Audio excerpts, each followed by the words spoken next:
Amigos, buenas tardes, les saluda Patricio Proaño. Retomamos, después de una para de 5 meses, el programa Informalmente con. Hoy, desde CISA, tenemos el gusto de presentar a un distinguido profesional imbabureño, el economista Jorge Proaño Bonilla. El tema es la situación actual del Ecuador. Jorge, bienvenido a Informalmente con. Muchas gracias, Patricio. Estamos prestos para conversar informalmente, pero de temas importantes del país, de la provincia y, ¿por qué no?, de temas económicos que tienen también sus implicancias políticas en un año preelectoral. Bien, a ver, vamos con la pregunta lógica de cajón. En el mes de octubre, por parte del Ejecutivo, se presenta un proyecto para supuestamente mejorar la situación económica del país. Y uno de los temas, sin duda, que provocó reacciones fue el de la subida del precio de la gasolina extra y la terminación del subsidio al diésel. Argumentos sobraban, en alguna conversación inclusive contigo informal, otra en el medio de comunicación, en Radio Armonía, pues manifestabas que no había quizá otra alternativa, pero como que se les fue de las manos, no esperaron esa reacción ciudadana, esa reacción principalmente del sector indígena, que además en Quito tuvo un apoyo del sector mestizo, e inclusive existieron políticos que a lo mejor, digo, sabiendo que esa era una salida para recuperar la economía alicaída del país, es decir, dejar de subsidiar el diésel y subir el precio de la extra, pues como electoralmente quizá no les convenía, también se manifestaron en contra de esas medidas. La pregunta entonces es, ¿le faltó fortaleza al gobierno de Lenín Moreno? ¿Fue débil en mantenerse en ello? ¿O pues qué realmente pasó para que se retracte y hasta el día de hoy pues no se ha adoptado ninguna de las medidas que estaban planteadas en octubre, principalmente estas dos? Y no sé si la economía mejoró, no sé si la economía se estancó. Tú eres el técnico, eres economista y estás para absolvernos estas inquietudes. La intención de las medidas económicas aludidas era buena, sigue siendo buena, porque el déficit fiscal, que es el principal problema del país y que nos ha llevado a una dependencia altísima del endeudamiento, a no disponer con recursos frescos suficientes, ha caído la inversión y, lo que es más grave, la inversión social, para continuar por lo menos en esas cosas buenas que sí tuvo el gobierno anterior, que era la política social. Esas medidas de la eliminación del subsidio a los combustibles, llamémosle por su nombre, que lo que buscaba era generar un ahorro de alrededor de 3.000 millones de dólares anuales, lastimosamente fue la crónica de una muerte anunciada, porque no fueron lo suficientemente socializadas, no fueron acompañadas de todas las medidas económicas y, sobre todo, habiendo antecedentes en la historia del país, en la historia reciente, de la convulsión social que generan tales medidas. El gobierno se vio en la penosa situación de retroceder, dejándole al país en una situación crítica. Porque la situación actual del país es crítica y es más en vísperas de un proceso electoral del próximo año. Entonces, he de ratificar que la situación del país es delicada. si no se continúa, porque hay que ser muy realistas, no se continúa con una agresiva reducción del gasto corriente. Eso quiere decir de remuneraciones, sueldos y salarios y algunos gastos operativos, que ya se ha venido realizando en estos 2 últimos años.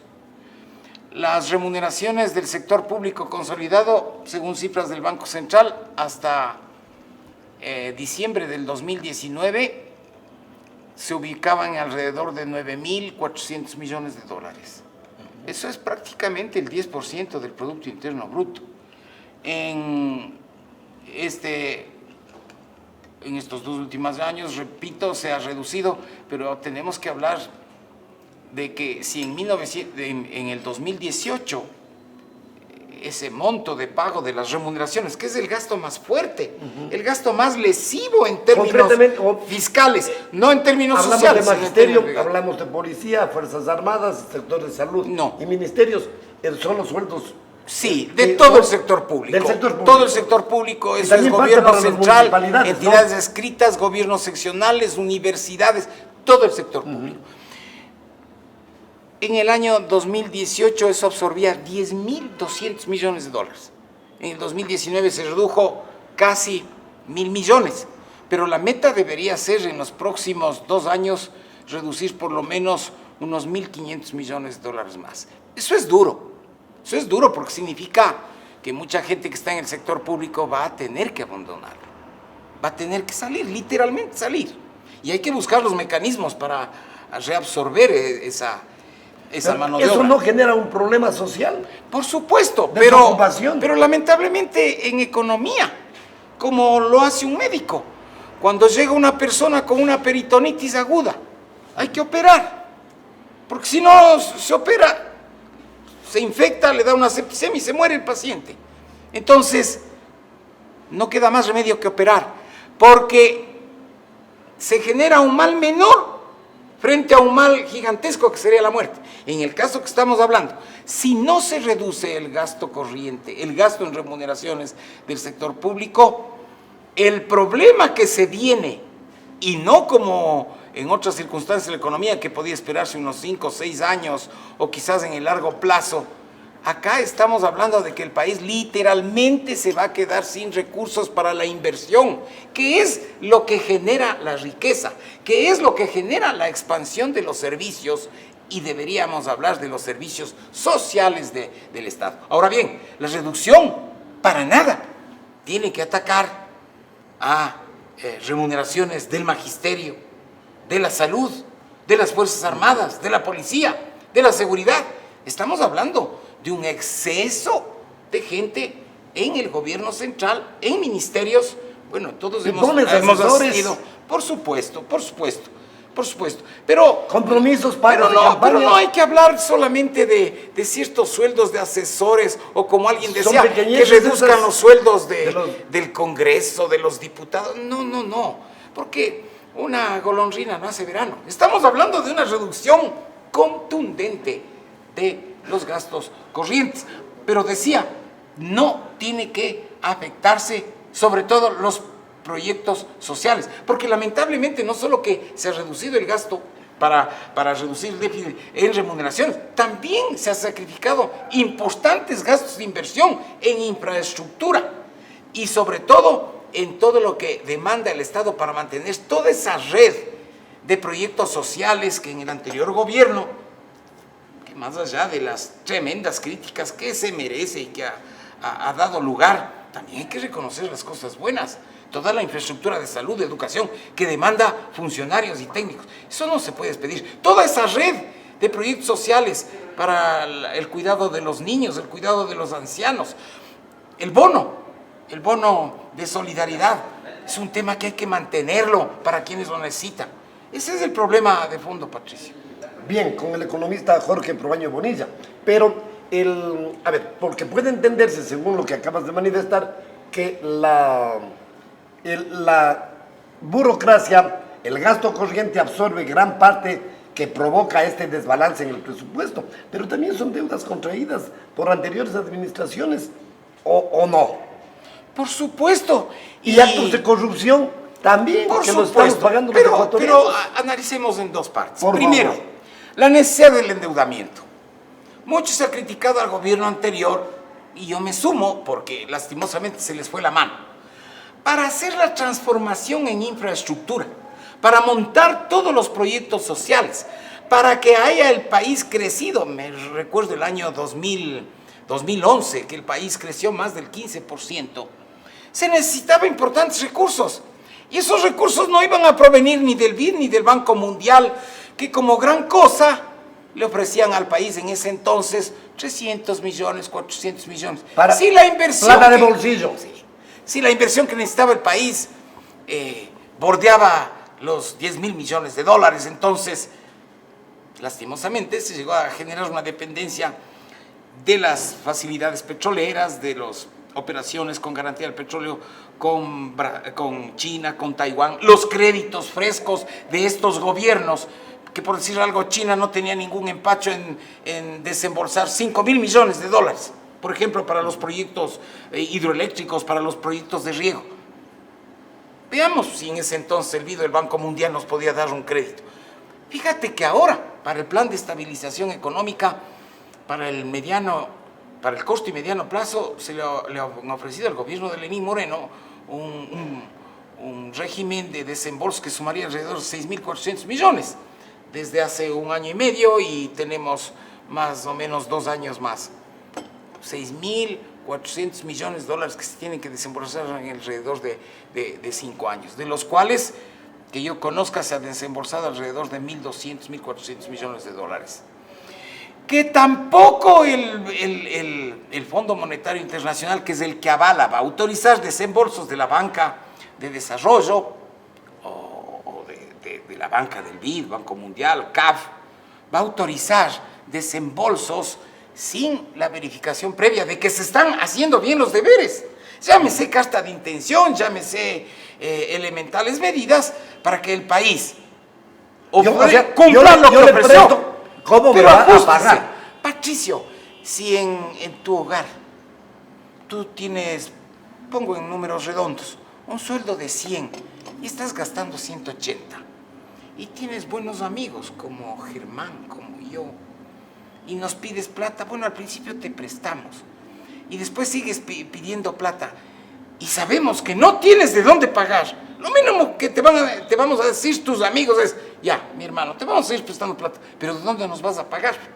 No, yo voy a tener estos ingresos, y te dicen: no mienta, porque sus ingresos ya están dados, y no hemos visto que usted haya parado la parra, y no hemos visto que usted siga contratando a mansalva a sus amigotes como empleados o gastándose en la farra, en otras palabras.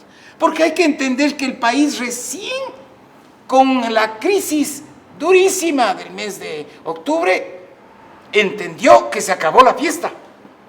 Porque el problema de los ecuatorianos y de los latinoamericanos en general es pensar que seguimos viviendo la época de bonanza, la época de las vacas gordas. Eso hay que tomar conciencia. Se acabó la fiesta. Lo que hay que pensar es que mañana, pasado, en los próximos años, dada la riqueza y la disponibilidad de recursos del país, se podría pensar en una reactivación económica. Pero el problema, lastimosamente, Patricio, no pasa solamente por el tema económico, por estas cifras frías que debe aburrir a la gente. El tema pasa por un proceso político, y por un proceso político que no tiene que limitarse únicamente a las próximas elecciones. Estamos hablando de un reajuste económico, político y social. Yo estoy pensando que si allá en 1860, 1875, el presidente Gabriel García Moreno, y no lo digo yo, lo dijo Pedro Saad, no Pedro Saad de Herrería, el padre, fundador del Partido Comunista del Ecuador. Del Partido Comunista. Él fue el primero en reconocer que en ese entonces el hombre responsable de la regeneración moral del país y de ratificar la nacionalidad ecuatoriana fue García Moreno. ¿Pero qué tuvo que hacer? Literalmente extirpar con medidas durísimas a todos esos filibusteros, a todos esos piratas, a esos delincuentes que vestidos disque del liberalismo heredado de las batallas libertarias de Bolívar, se feriaron los países de la Gran Colombia y literalmente llegaban al poder a asaltar las arcas fiscales, a continuar con las invasiones a las haciendas, a incautar la riqueza de los particulares. Esa herencia vil, perversa, que tuvimos de la corona española, porque esos chapetones y algunos criollos que defendieron los intereses de la corona, defendieron después los procesos libertarios, pero se quedaron con los mismos privilegios.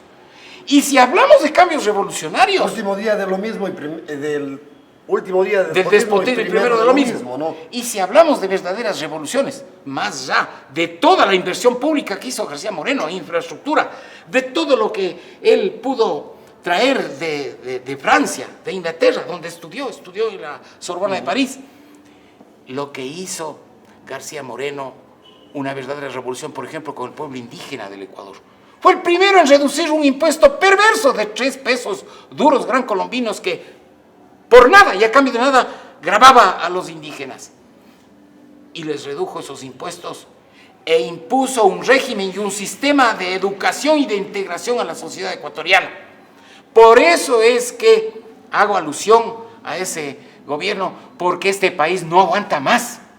La descomposición, la corrupción, ahora, los intereses políticos bastardos, intereses que no defienden al todo, y quizá que líderes, defienden intereses de todo tipo. Y quizá líderes que en lugar de sugerir o respaldar medidas eminentemente técnicas duras, pero que eran posiblemente la solución, hicieron declaraciones políticas porque lo contrario les hubiera significado menos votos.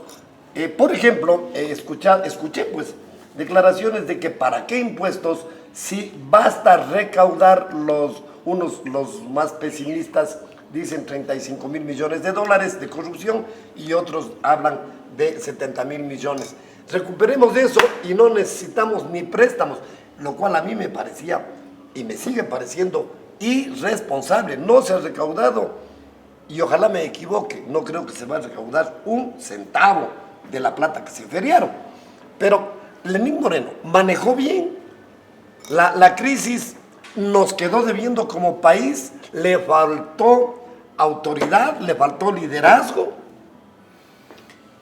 Lo dijiste tú, lo acabo de decir hace un momento, no se manejó bien todo el proceso de socialización, de hacerle entender al país la gravedad del tema y la necesidad de las medidas. Porque la movilización o paralización tomó unas proporciones que el gobierno e incluso los mismos manifestantes no esperaron. Unas proporciones increíbles, 12 días paralizado el país.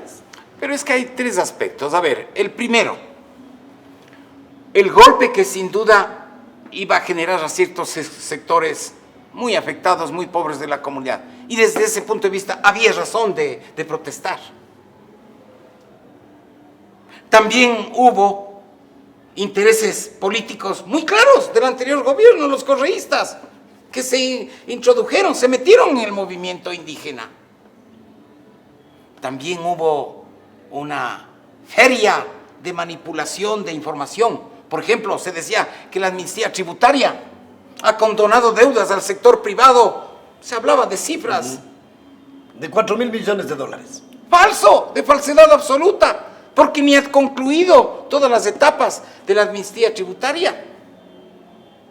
Y a quienes se les exoneró de los impuestos, no es como se decía, a la gran industria, al sector empresariado grande, no.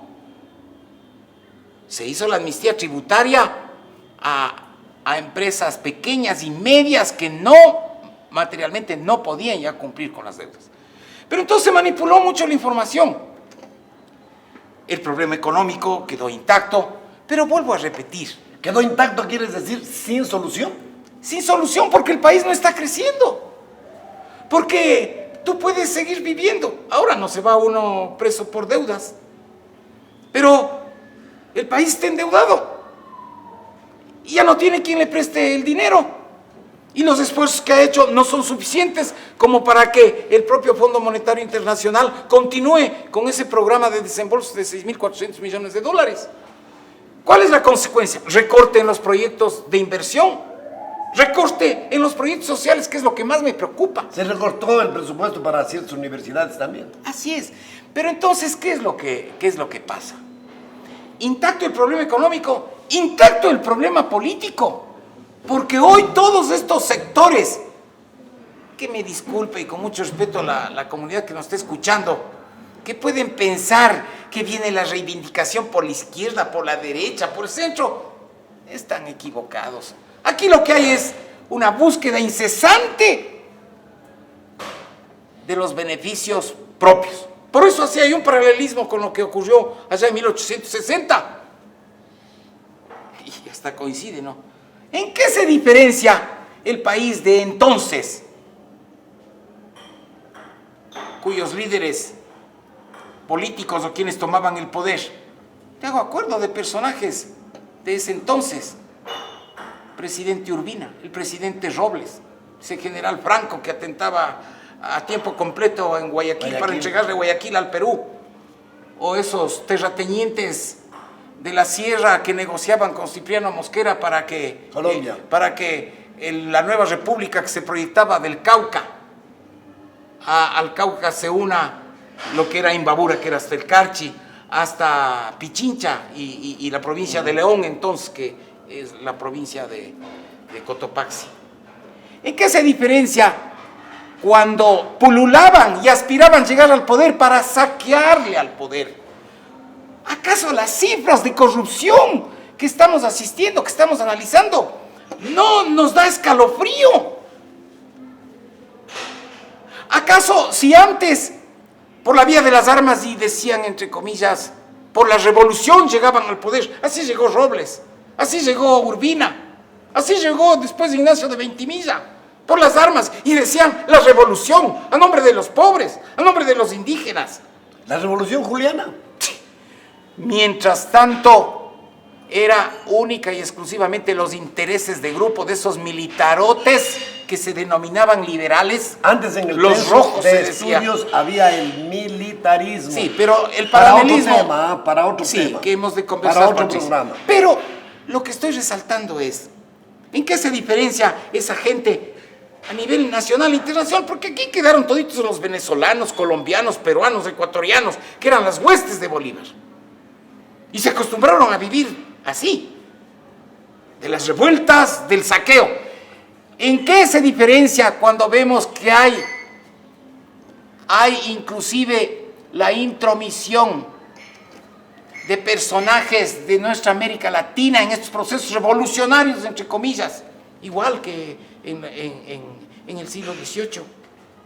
¿En qué se diferencia los latrocinios con los que estamos presenciando, como le vemos a esa fiscal, a la fiscal de la nación, combatir todos esos procesos de corrupción? En nada. Es el mismo Ecuador que necesita una regeneración, no regeneración de aceras y perder. Hemos pretendido la regeneración moral del país. Que ese es un Y requerimiento.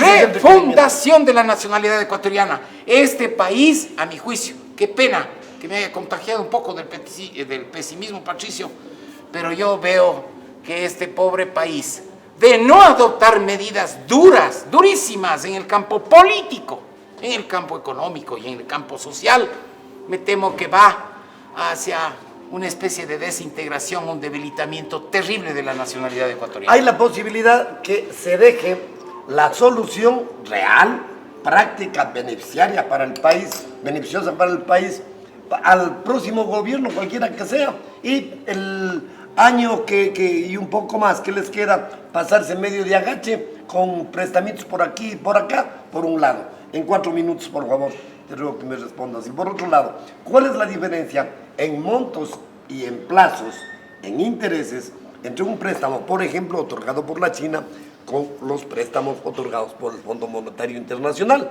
que también se le ha satanizado? A ver, los créditos a los que usualmente accede el país al Banco Mundial, al Banco Interamericano de Desarrollo, con el aval del Fondo Monetario y algunos casos desembolsos del propio banco, del propio Fondo Monetario o de la Corporación Andina de Fomento. Son créditos que no superan la tasa LIBOR o Prime, estamos hablando de 1.8, 2% máximo de interés. Estos préstamos que recibimos de la banca o de los países bordean el 5, 6, 7%, amén de las comisiones por desembolsos, por riesgo, etcétera, que cobran. Segundo, los montos. Lo señalé al comienzo, los famosos créditos stand-by nunca en el caso del Ecuador superaron los 400, 600 millones de dólares. Claro. En cambio, estos créditos provenientes de los países son de mayor monto, de mayor cuantía, de mayor valor. Ahora bien, tú hacías alusión, porque dejémonos cosas, Patricio, te gusta la política y te gusta mezclar la economía con la política. El próximo gobierno, de haber un candidato o una propuesta seria que hable o que proponga medidas para la integración nacional, para la regeneración moral, para la reconstitución económica, ese no va a ganar las elecciones. Hoy ya oigo cantos de sirena, de propuestas que lo único que van a hacer es engañar una vez más a la comunidad ecuatoriana, a la gente más necesitada para captar el voto y seguir con el festín hasta cuando ¡viva la demagogia y el populismo! Pero por supuesto, pero ¿en qué ha cambiado el país? Por Dios, si el país ha cambiado, ha sido fruto, por un lado, de una importante cambios que se ha dado en el país, no suficientes en la economía, en la educación, por ejemplo, el nuevo rol de las universidades. El sector privado pujante, ve, ahora mismo estamos en esta preciosa hotel, restaurante, cafetería, que es la inversión privada. Pero de parte del sector público, repito, de no operarse un cambio profundo y radical, me temo que vamos de mal en peor. Con el economista Jorge Proaño Bonilla desde CISA, tercer piso, acá en Otavalo. Un mensaje final respecto de la situación económica y política que se le viene al nuevo gobierno, cualquiera que sea. Nos guste o no nos guste, tenemos que fortalecer el sistema político ecuatoriano. Tenemos que fortalecer los partidos políticos que quedaron prácticamente pulverizados, aniquilados en los últimos 15 años. Hay que organizarse, pero qué lindo sería encontrar gente que realmente le quiera al país, gente comprometida con los más caros intereses, con los objetivos nacionales, con los objetivos de generar la equidad, la igualdad que tanto añora el país, con objetivos de integrarle sin demagogia y sin tapujos al país a un concierto internacional, a la globalización que tanto se sataniza. Ojalá dentro de ese proceso de reestructuración, de reorganización social, de potenciación y fortalecimiento de los partidos políticos puedan surgir nuevos líderes. El gran problema del país es la ausencia de líderes, la ausencia de una auténtica cohesión social. Pero cohesión social no es juntémonos para elegir este alcalde, este prefecto, este presidente. Cohesión social es cerrar filas en función de los objetivos nacionales más caros, en función de los objetivos de corto, mediano y plazo, de los objetivos del país. Basta de tanto chanchullo, basta de tanta corrupción, basta a los intereses individuales o de grupo. Pensemos en el país, pensemos en nuestros hijos y nuestros nietos. La atención de ustedes, amigos. Muchas gracias. Volveremos en 15 días. Suscríbase a Munay TV en el canal de YouTube.